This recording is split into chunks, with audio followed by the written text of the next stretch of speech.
NIMS academy YouTube च्यानलमा फेरि पनि स्वागत गर्न चाहन्छु।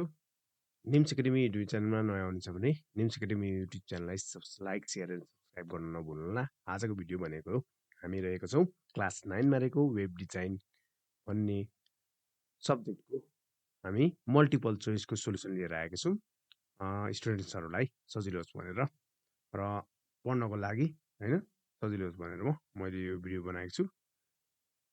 भिडियो अन्तिमसम्म हेर्नु होला र लाइक शेयर एन्ड सब्सक्राइब गर्न चाहिँ नभुल्नु होला। लागौँ भिडियोतर्फ।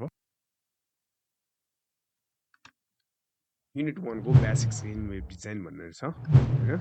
Multiple choices questions. पहिलो क्वेशन्स रहेको छ what is the internet? A single computer, a software program, a network of networks, डीमा अ वेब ब्राउजर। के हुन सक्छ यसको आन्सर? यसको आन्सर रहेको छ answer C a networks of network है। यसको सही आन्सर चाहिँ के रहेछ? Option C network of network. यसै गरी रहेको छ अर्को answer when was the internet established? Internet चाहिँ कहिले इस्टाब्लिस्ड भयो है। अनि यहाँ चाहिँ अर्को प्रश्न सोध्न सक्छ when was the internet established? 1965, 1967, 1969, 1975। यसको सही आन्सर के हो? 1969 आन्सर सी है। अर्को क्वेशन रहेको छ what does www stand for? World wide window, web world window, world wide web, world web wide. यसको सही आन्सर के हुन्छ? यसको सही आन्सर हुन्छ world wide web. Next question रहेको छ which of the following refers to the rules and guidelines for creating websites? है यसको चाहिँ के चाहिँ rules and regulation rules guidelines छ एउटा वेबसाइट बनाउनको लागि भनेर सोधेको छ। Web browser, web standards, search engine, web hosting. यसको सही आन्सर के हुन्छ? यसको सही आन्सर हुन्छ वेब स्ट्यान्डर्ड्स। वेब स्ट्यान्डर्ड्सले रुल्स एन्ड गाइडलाइन्स वेबसाइट बनाउनको लागि तोकेको हुन्छ।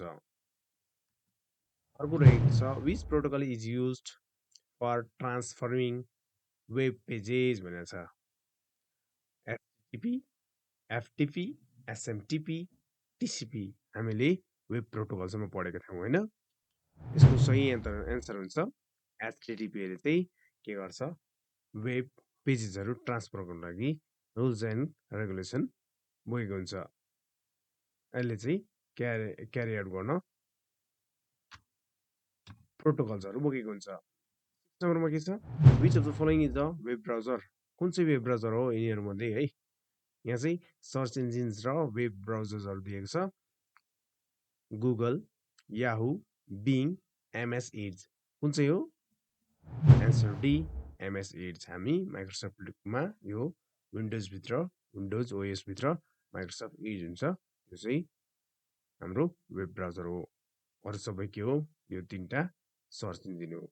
7 नम्बरमा के छ which of the following is a search engine भनेर छ है। अब चाहिँ यहाँ ए नम्बरमा फायरफक्स, बी मा क्रोम, सी मा गुगल, डी मा एमएस एड्स।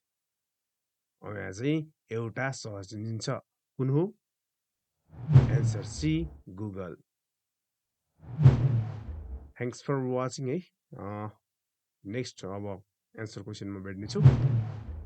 सो निम्स एकाडेमीलाई लाइक शेयर एन्ड सब्सक्राइब गर्न चाहिँ नभुल्नु होला।